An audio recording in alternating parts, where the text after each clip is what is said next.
அந்த அளவுக்கு வந்து முடக்கி, அதாவது அவர் எப்படி வந்து நல்லாவே வெளில வந்தாச்சு. ஓகேங்களா? தமிழக வெற்றி கழகம்னா எந்த அளவுக்கு ஒரு ஒரு உறுப்பினர் இருக்கிறாங்க, மக்களுடைய சப்போர்ட் என்னன்றது எல்லாருக்குமே நல்லாவே தெரியும்.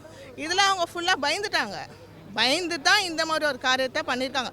ஏன்னா எவ்வளோ கூட்டம் வரும் என்னன்றது எல்லா இடத்துலையுமே பார்த்துருக்காங்க. அப்போ கரூர்லேயே இவ்வளோ கூட்டம் வரும்ன்றது எல்லாருக்குமே தெரியும். தெரிஞ்சு தான் வந்து அவ்வளோ ஒரு இக்கட்டமான ஒரு இடத்த கொடுத்து இந்த அளவுக்கு அவரை வந்து சூழ்நிலை வந்து இந்த மாதிரி மாட்டி விட்டாங்க.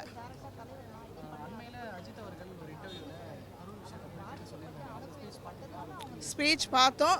எல்லாருடைய சப்போர்ட்டும் எங்களுக்கு கண்டிப்பாக இருக்கும். கண்டிப்பாக இருக்கும். எல்லாருடைய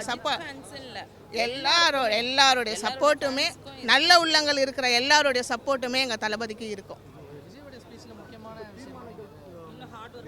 இன்னும் ஹார்ட் ஒர்க் பண்ண சொல்லியிருக்கோம். நாங்கள் எல்லாமே இறங்கி, இப்போயே 1.5 கோடி உறுப்பினர்கள் இருக்கிறாங்க. இன்னும் நாங்கள் எங்கள் தளபதிக்காக இன்னும் இறங்கி செய்வோம். வீடு வீடாக நாங்கள் போகிறது, குறைகளை கேட்குறது, சும்மா வந்து ஒரு வாக்குறுதியை கொடுத்துட்டு நாங்கள் இதை பண்ணுவோம் அதை பண்ணுவோம் அந்த மாதிரி சொல்கிற இது வந்து எங்கள் தமிழக வெற்றி கழகத்தில் கிடையாது. என்ன இது பண்ணுறாரோ சொல்கிறாரோ அதை தான் அவர் செய்வார். ஸோ மக்களாக நாங்களும் இறங்கி வேலை செய்வோம்.